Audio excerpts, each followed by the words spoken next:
και να πάμε σε ένα πολύ σημαντικό γενικότερα επιστημονικό, ιατρικό, κοινωνικό, ανθρώπινο και αφορά το ρεκόρ μεταμοσχεύσεων από αποβιώσαντες δότες το 2023 που ανακοινώθηκε από τον Εθνικό Οργανισμό και έχουμε μαζί μας σήμερα προσκεκλημένους, θα καλωσορίσουμε στο στούντιο τον κύριο Χριστόφορο Πολυδώρου, ο οποίος είναι καθηγητής χημείας ΕΚΠΑ.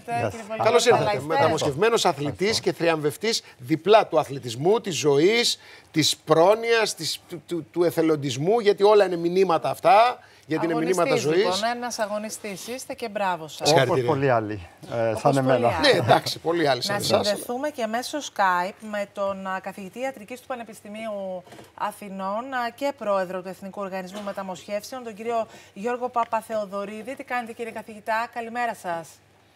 Καλημέρα και στους τηλεθεατές σας.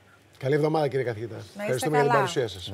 Να ξεκινήσουμε από εσάς, κύριε καθηγητά, για να μας πείτε ακριβώς για αυτό, για το ρεκόρ των μεταμοσχεύσεων που καταγράφηκε εντός του 2023 και ποιες μονάδες εντατικής θεραπείας ήταν εκείνες που πρότευσαν, κατέχοντας κύπτρα ως προς την όλη υπόθεση.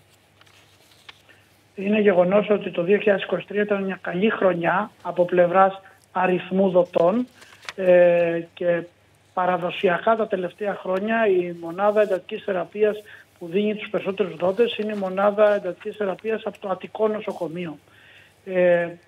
Παρ' όλα αυτά έχουμε αρκετό δρόμο ακόμα να διανύσουμε μέχρι να φτάσουμε σε επιθυμητά επίπεδα που δεν είναι άλλο από το μέσο ευρωπαϊκό όρο.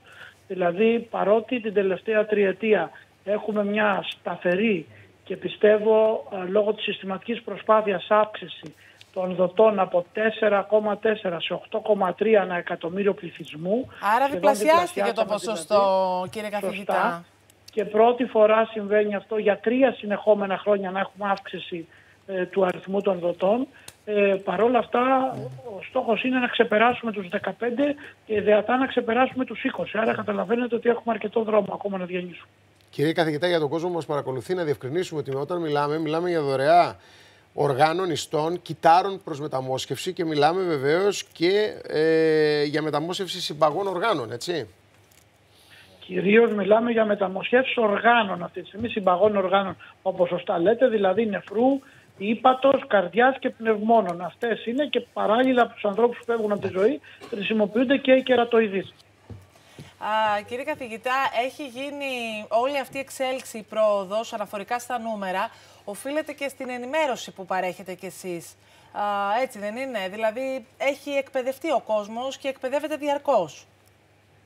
Σαφώς οφείλεται και στην ενημέρωση και υπάρχει συστηματική ενημέρωση πέρα από τα πολύ δυνατά και πολύ σημαντικά παραδείγματα μεγάλης προσφοράς νέων ανθρώπων που φεύγουν από τη ζωή και κατά αυτό θα σας έλεγα, κύριε καθηγητά, θα πρέπει και αυτό να το εξυμνήσουμε. Είναι ένα ισχυρό αποτύπωμα από την πλευρά της ελληνικής κοινωνίας σε ό,τι αφορά το κομμάτι του εθελοντισμού και της κοινωνικής αλληλεγγύης. Καλά κάνετε και το μνημονεύετε για τους γονείς και για τους οικείους. Ισχύει απόλυτα και είμαστε ευγνώμονες σε αυτούς τους γονείς που βρίσκουν τη δύναμη να δωρήσουν, να συνενέσουν στη δωρεά οργάνων των παιδιών τους ή και γενικώς των οικείων τους ανθρώπων.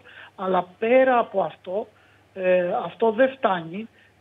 Γίνεται μια συστηματική προσπάθεια με διάφορες δράσεις και ενημερωτικές μέσω ειδικών προγραμμάτων, αλλά και με το θεσμό του τοπικών συντονιστών μεταμοσχεύσεων που για πρώτη φορά με χρηματοδότηση του Ιδρύματος Ωνάση λειτουργεί στη χώρα μας, σε 7 μεγάλα νοσοκομεία της χώρας και αποδίδει. Αυτά τα νοσοκομεία έχουν υπερδιπλασιάσει τους δότες σε σχέση με παλαιότερες περιόδους και έχουμε πλέον και τη δέσμευση του Υπουργείου Υγείας ότι άμεσα θα έχουμε άλλους 28 συντονιστές να ενισχύσουμε αυτή την προσπάθεια.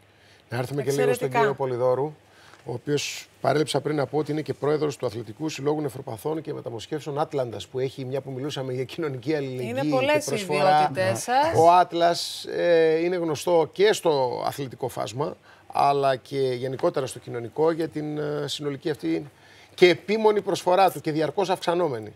Αυτό που θέλουμε να μας πείτε ουσιαστικά και βασικά είναι για αυτή σας την εμπειρία της μεταμόσχευσης. Και δική σας την οι καλύτεροι πρεσβευτές της δωρεάς οργάνων, σαφέστατα είναι αυτοί οι οποίοι έχουν υποστεί αυτό, έχουν πάρει αυτό το δώρο ζωής. Δεν θα υπήρχε η έννοια του μεταμοσχευμένου αν πρωτίστως δεν υπήρχε αυτό το θαύμα της μεταμόσχευσης. Και για να υπάρχει το θαύμα της μεταμόσχευσης πρέπει να υπάρχουν δωρεά οργάνων. Χωρίς δωρεά οργάνων καμία μεταμόσχευση δεν μπορεί να υφίσταται.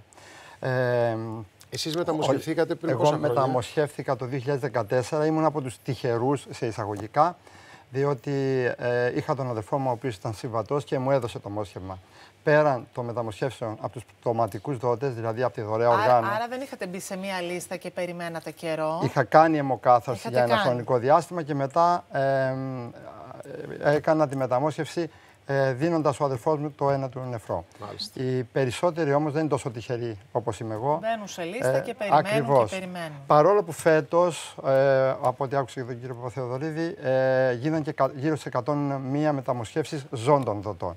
Και σε αυτό το κομμάτι υστερούσαμε, δηλαδή ακόμα και στις μεταμοσχεύσεις ζών των δοτών. Πρόσφατα είχαμε μία περίπτωση πατέρα με κόρη.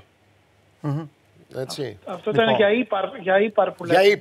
Για ύπαρ, αλλά ήταν μεταμόσχευση. Έτσι, δότης και μεταμόσχευση. Ναι. Λοιπόν, είχαμε κάπου 101 μεταμοσχεύσεις ζών των δοτών.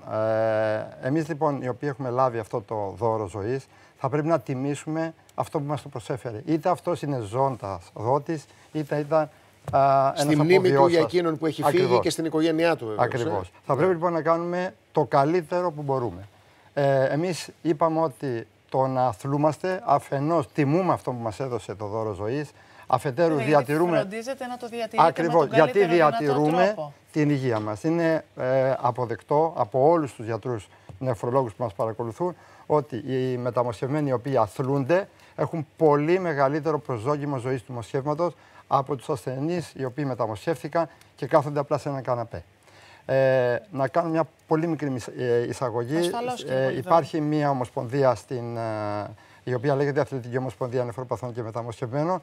Στόχος της είναι αφενός να προωθήσει τον αθλητισμό των νεφροπαθών και μεταμοσχευμένων, αφετέρου να διαδώσει αυτό το υπέρτατο μήνυμα της δωρεάς οργάνων. Έχετε στο πλευρό σας την πολιτεία? Δυστυχώς όχι. Η πολιτεία είναι απούσα από και το αθλητισμό και το υγείας. Ακριβώς. Λοιπόν, παντού είναι απούσα και προσπαθούμε μόνοι μας με δράσεις και θα σας πω έτσι, μέσω κορονοϊού κάναμε ένα virtual run με χιλιάδες κόσμο, με χιλιάδες αθλητές από όλο τον κόσμο. Κάναμε το virtual run, κάνουμε το organ donation run που είναι αφιερωμένο στη δωρεά οργάνων. Έχουμε κάνει ήδη 2. Προκειμένου να διατρανώσετε και το σκοπό το 2022 το πρώτο, το 2023 το δεύτερο. Κάνουμε μία λαμπαδιδρομία, λέγεται Μαραθώνια Διαδρομή Δάδα Ζωής. Είναι αφιερωμένη στον Ιάσονα. Όλοι θα γνωρίζετε τον Ιάσονα τον Λαλαούνι. Έχασε τη ζωή του μπροστά στη Βουλή, στο τροχαίο που είχε γίνει μπροστά στη Βουλή. Και αφιερώσαμε αυτή την Μαραθώνια Διαδρομή Δάδα Ζωής στη μνήμη του. Όχι μόνο γιατί ήταν δωρητής, ήταν πολυδωρητής οργάνων. Δώρισαν οι ειδικοί του άνθρωποι, οι αγαπημένοι Παντελής και Νατάσα, ακόμα και το δέρμα του. Το δέρμα του. Ναι. Υπάρχει και αυτή η δυνατότητα. Ναι, ο κύριος Παπαθεοδωρίδης θα σας πει. Ήταν πολυδωρητής, γι' αυτό και αφιερώσαμε αυτόν τον αγώνα, αυτή τη δράση, τέλος πάντων, στη μνήμη του. Σίγουρα, μετά από κάθε δράση που κάνουμε σαν Αθλητική Ομοσπονδία, παρατηρούμε αύξηση των εγγραφών στο Μητρό Δωρητών Οργάνων του ΕΟΜ.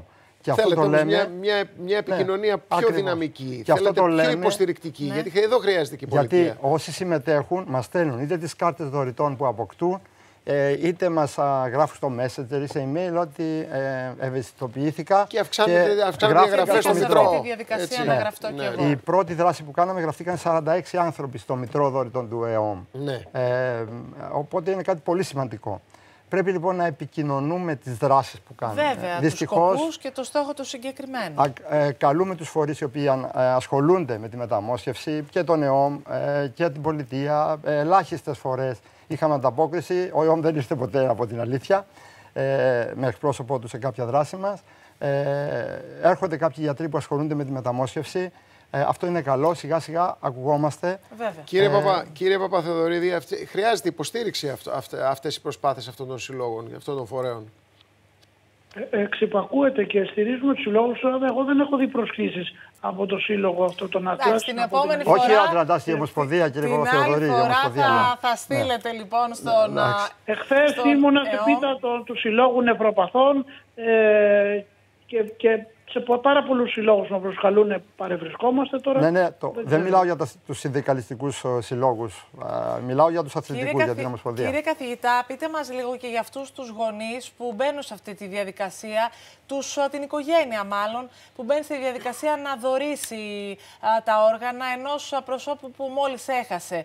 Εσείς τους γνωρίζετε, τους προσεγγίζετε. Τι θα λέγατε για την ψυχολογία, πώς το σκέφτονται όλο αυτό? Δεν έχουμε κάνει παρά με ελάχιστους συζητήσεις σε προσωπικό επίπεδο. Σε όλους εξυπακούεται ότι αισθανόμαστε τεράστια ευγνωμοσύνη και το ευχαριστώ δεν φτάνει.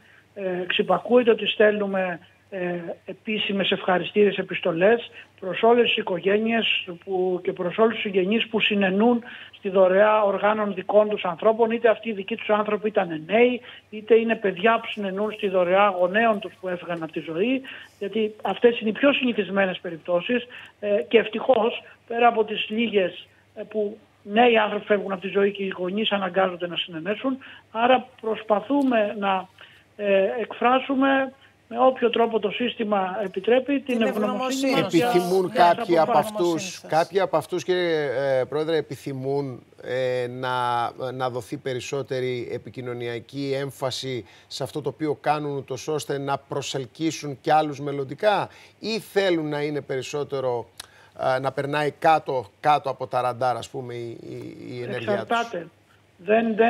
Δεν είναι...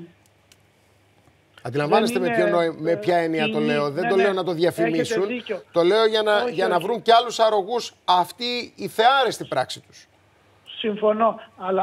Αλλά δεν είναι κοινή η προσέγγιση. Είναι κάθε οικογένεια έχει το διαφορετικό τρόπο σκέψης. Σωστά. Βέβαια, διαφορετικοί χαρακτήρες, διαφορετικά βιώνει αλλά ο καθένας τι πράτετε συνολικά, λέω, έτσι, σαν τάση. Αυτό που θέλω να σας μεταφέρω είναι ότι η επικοινωνία και η ενημέρωση της κοινής γνώμης είναι πάρα πολύ σημαντική, αλλά δεν φτάνει. Πολλές φορές έχουν γίνει καμπάνιες ενημέρωσης της κοινής γνώμης, αλλά δεν έχουμε τα αποτελέσματα. Γιατί άρα, κύριε καθηγητά, τι λέτε ότι χρειάζεται να γίνει? Θα σας πω, επιτρέψτε μου, το αποτέλεσμα δεν είναι να εγγράψουμε όλους τους ανθρώπους σε δωρητές. Αν είχαμε ένα μαγικό κουμπί και είχαμε όλους τους ανθρώπους, το 100% των Ελλήνων, να έχουν γίνει δωρητές στη δήλωση, γιατί κατά δήλωση είναι. Έτσι. Ναι. Όταν φεύγουν από τη ζωή οι άνθρωποι, αυτοί οι λίγοι που φεύγουν με εγκεφαλικό θάνατο, γιατί οι περισσότεροι δεν φεύγουν από τη ζωή με εγκεφαλικό θάνατο, αν το σύστημα δεν τους ανιχνεύει, δεν τους δηλώνει και δεν μπορεί να κινητοποιηθούμε σε ελάχιστο χρόνο ώστε να χρησιμοποιήσουμε τα όργανα τους, δεν θα έχουμε αποτέλεσμα. Άρα πρέπει να οργανώσουμε. Ναι. Να πω λίγο κάτι για να κλείσουμε. Αυτή τη στιγμή έχουμε στη χώρα μας, σύμφωνα με τις δηλώσεις του ΕΟΜ, 87 μοσχεύματα πήραμε, 87 δωρεές οργάνων από πτωματικούς δότες. Δηλαδή περίπου 8,7 δότες έχουμε, όχι μοσχεύματα. Δότες, το διόρθωσα. Ναι. 300 κάτι ήταν τα μοσχεύματα. 87 δότες. Που σημαίνει ότι είναι περίπου 8,7 δότες ανά εκατομμύριο πληθυσμού. Αν πούμε ότι η Ελλάδα έχει 10 εκατομμύρια. Ναι. Αυτή τη στιγμή που μιλάμε, έχει γύρω στα 30-35 δότες ανά εκατομμύριο πληθυσμού η Πορτογαλία και η Ισπανία. Η Ιταλία και η Γαλλία έχουν γύρω στο 25. Έχουμε λοιπόν δρόμο. Θέλει δράσεις. Αυτό που είπε ο κύριος Παπαθεοδωρίδης, χρειάζεται ενημέρωση στις μονάδες εντατικής θεραπείας ώστε να ανιχνεύουν τους δυνητικούς δότες. Δηλαδή, από εκεί ξεκινάνε όλα. Αυτό είναι λίγο δύσκολο από ό,τι καταλαβαίνετε. Αυτό είναι θέμα γιατρών. Δεν και λέτε με στις μονάδες εντατικής θεραπείας, γιατί εκεί είναι και η κρησιμότητα πια του πράγματος για τη ζωή. Εμείς κάνουμε ό,τι μπορούμε. Πρέπει να το επικοινωνούμε αυτό που κάνουμε για να φαίνεται προς τα έξω, να καταλαβαίνει το μεγαλείο της μεταμόσχευσης. Στόχος. Σας ευχαριστούμε πολύ. Και εγώ σας ευχαριστώ που μας ακούσατε. Ευχαριστούμε πολύ. Ευχαριστούμε. Να είστε καλά. Καλημέρα.